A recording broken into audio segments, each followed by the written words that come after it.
Hi, Taurus Sun and Rising. Welcome to your November 2021 Astro Update. It's Raina here.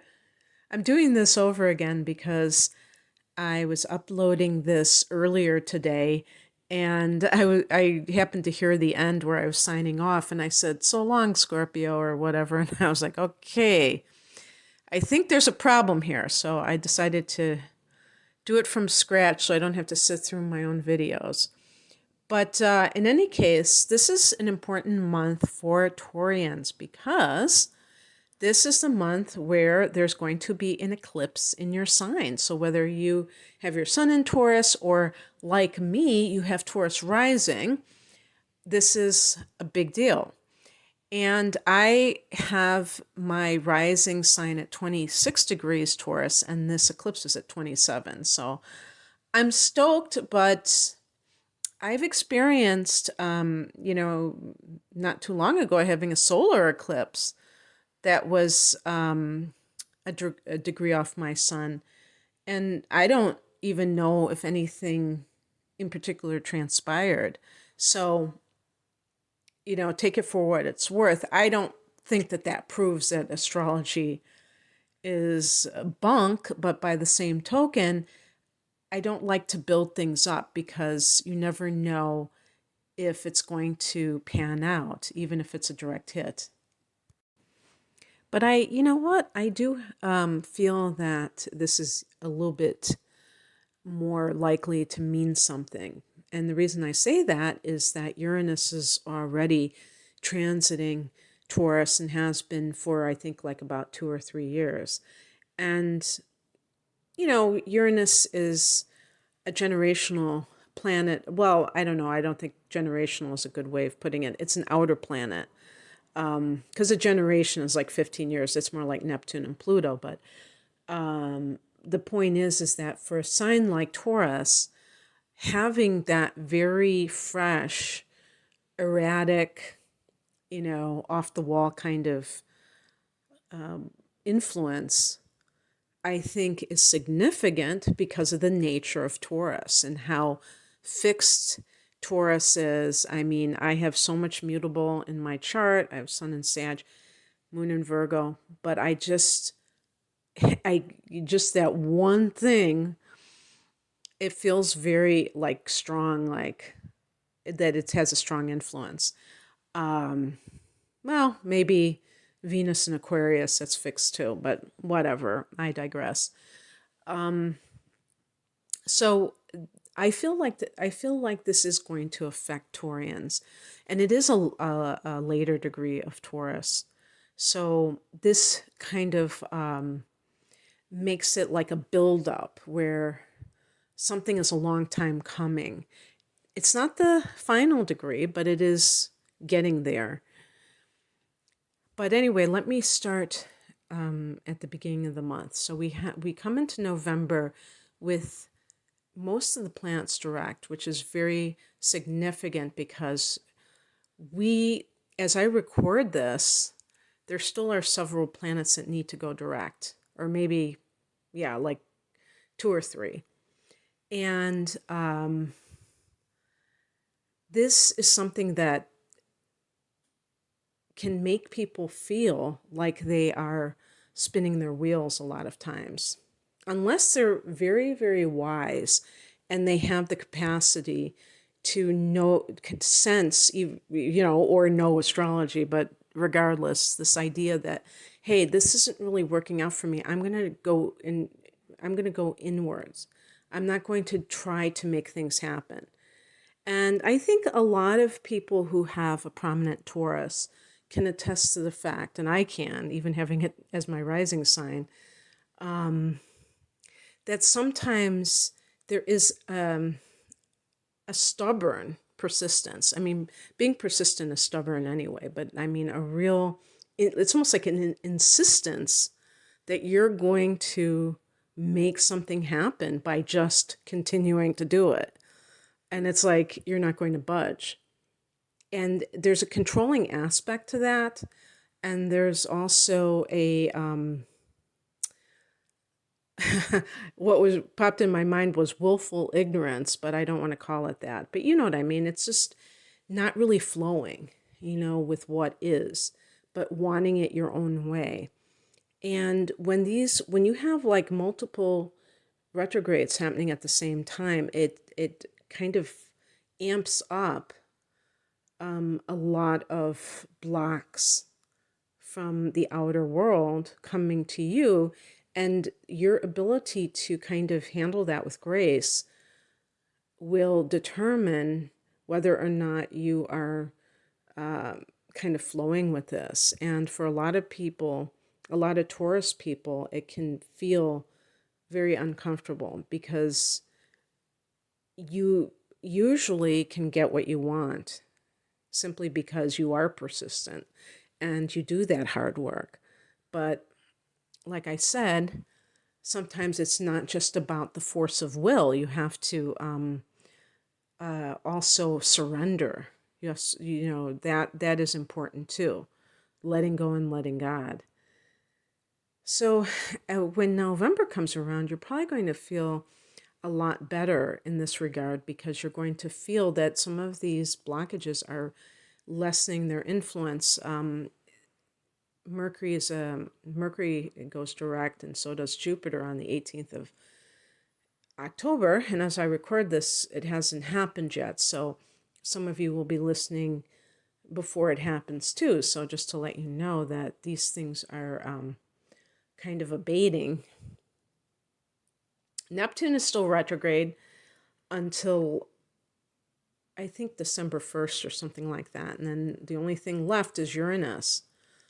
And that's in your first house. And, this goes without saying that this is a general reading because for some people it will not be in the first house, depending on the degree of rising sign or sun sign, depending on the natal or solar chart that you're listening for. So, but at least it gives you some idea of the general influences.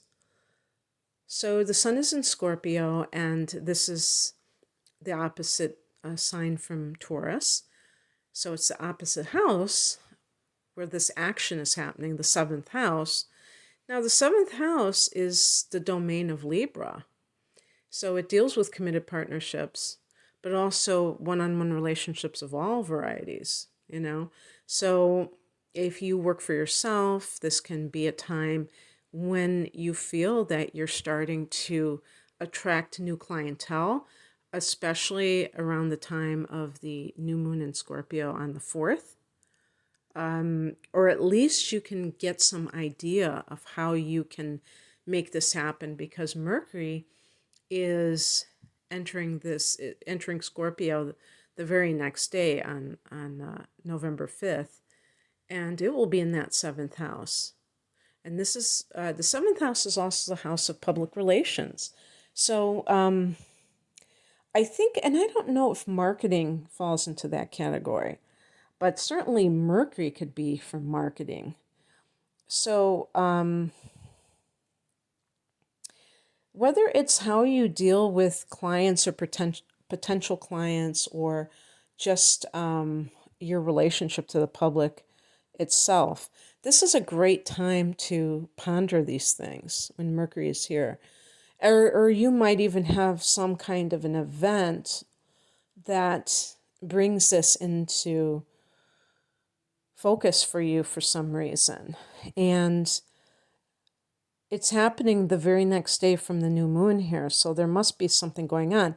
Obviously, this will particularly pertain to people who are working for themselves, but sometimes even if you work for a company, you may have your own clients that you work with one-on-one. So that could still be relevant. The seventh house is also the house of legal affairs or the courtroom situation. So these matters can be in play in November.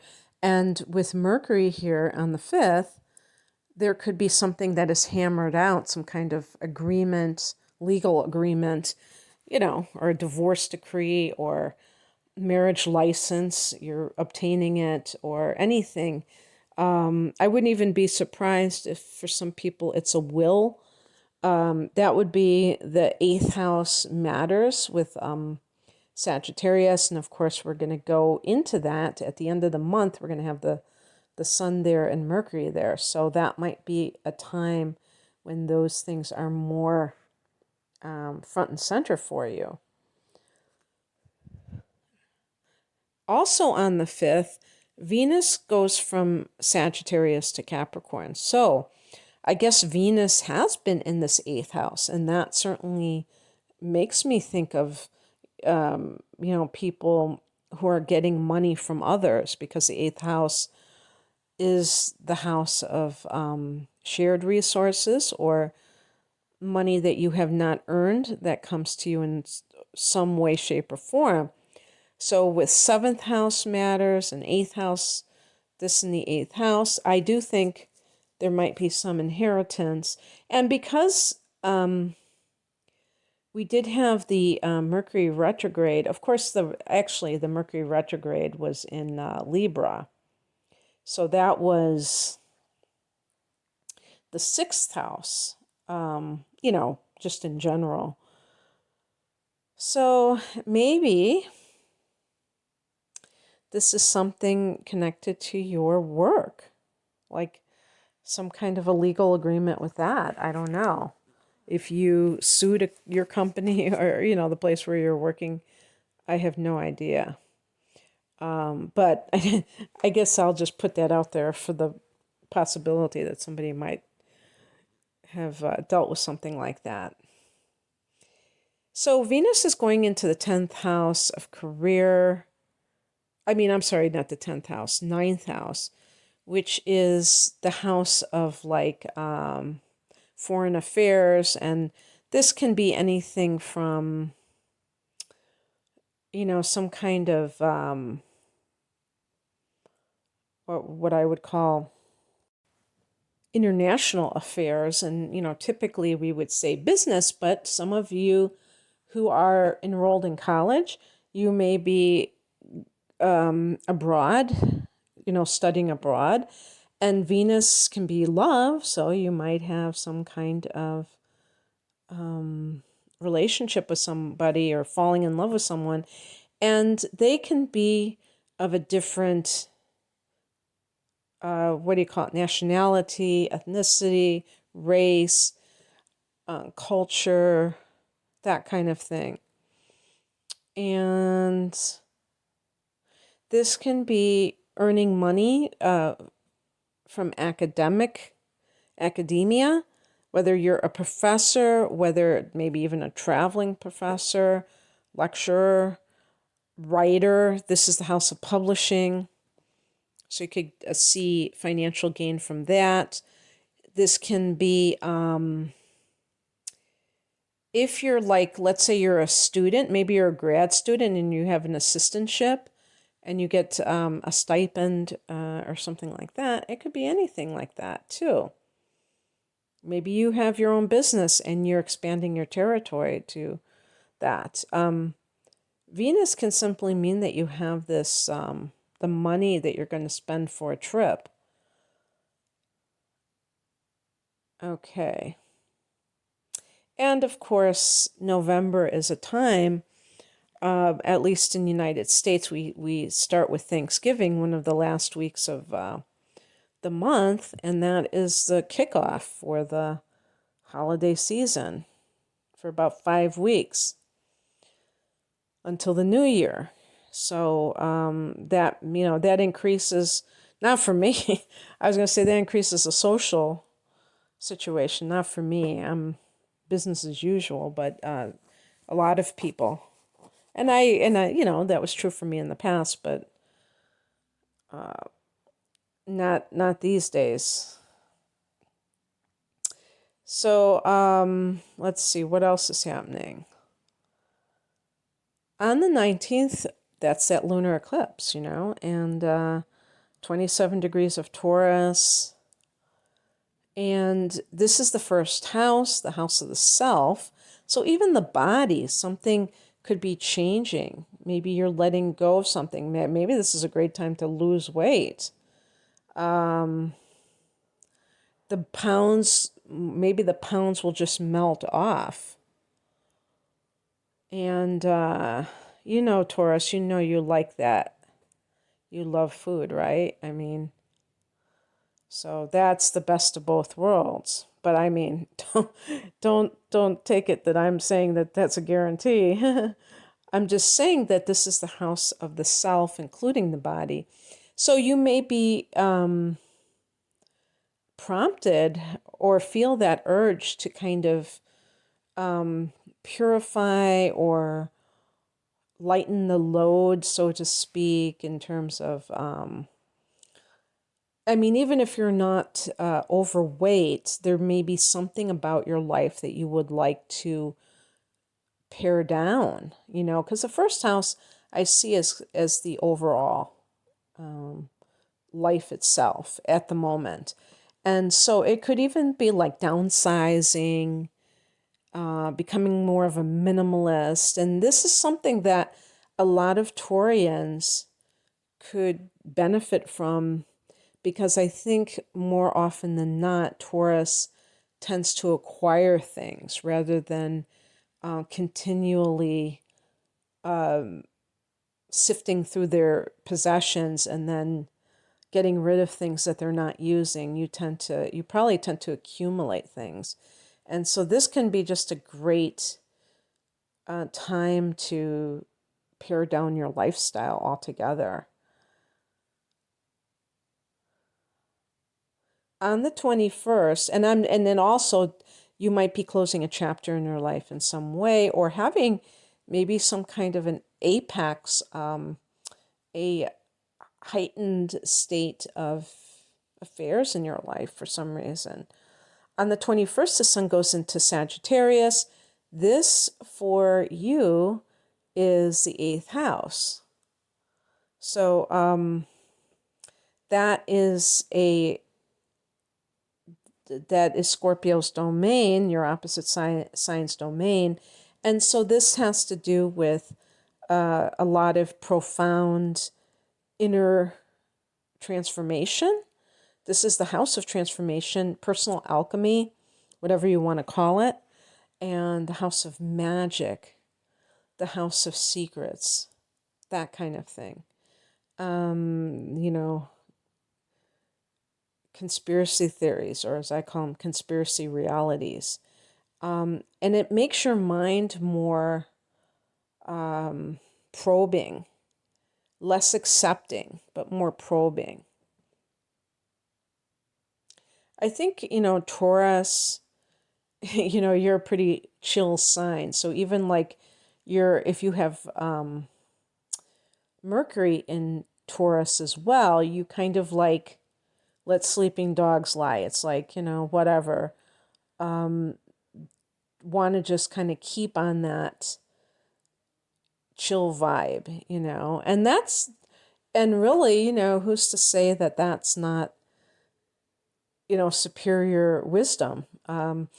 I think about Buddha, they say that Buddha's birthday is May 8th. Well, that would make Buddha a Taurus. And this idea of like being like in a state of harmony, that is a wise thing.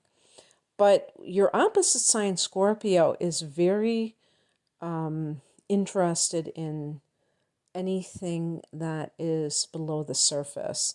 So sometimes it's just like, there could be like a stream or a lake, and it's very placid on the surface, and underneath it's roiling. And that's kind of like how life can be. And the shadow self is also the 8th house. So this can make you very deep. And on the 24th, Mercury goes into this area. And you will have a solar eclipse here on December 4th. And that can be like the phoenix rising from the ashes, because here you have the ashes. I think this is amazing, actually, for those of us. I'm just going to just say, for me, being a Taurus rising, to experience first this eclipse in the first house, and then the second one. In my particular chart, it will be actually in the seventh house, but for some of you, it's going to be in that eighth house. And that's going to be, I think, gosh, I mean, uh, I'm not really good at envisioning these things. Some astrologers can really just do that, but I can't think of it unless I like wrote it out or something. But I'm assuming that some of you might have this in the eighth house, and in that particular case, depending on what the cusp is of the eighth, and that could be just like another facet of transformation for you. And you might even, with Mercury in this area, in the eighth, you might even be studying astrology, the tarot, or some other metaphysical teachings to kind of like understand the mysteries of life more, the secrets of the universe. And, just to clarify, even if this is your natal chart, I mean, obviously you will have some Sag in that eighth house, but I'm just talking about, I was specifying that solar eclipse. And for me personally, having Taurus rising, it's late Taurus rising, it's going to be in my seventh, not my eighth. For some of you, it will be in the eighth house. And that will be, so if you have like the situation of, the Taurus eclipse in your first and then the Sag eclipse in your eighth, that can be really powerful because it's affecting you personally, internally and externally. Okay, that's what I have for you, Taurus. I hope that this resonated. If you would like a private reading, I'm promoting my double readings just because it's a discounted price for 2 full-length readings. I have one that's like transits for an hour and chart analysis for an hour called Deep Dive. And if you like the tarot, chart analysis plus a full-length tarot reading called The Whole Enchilada.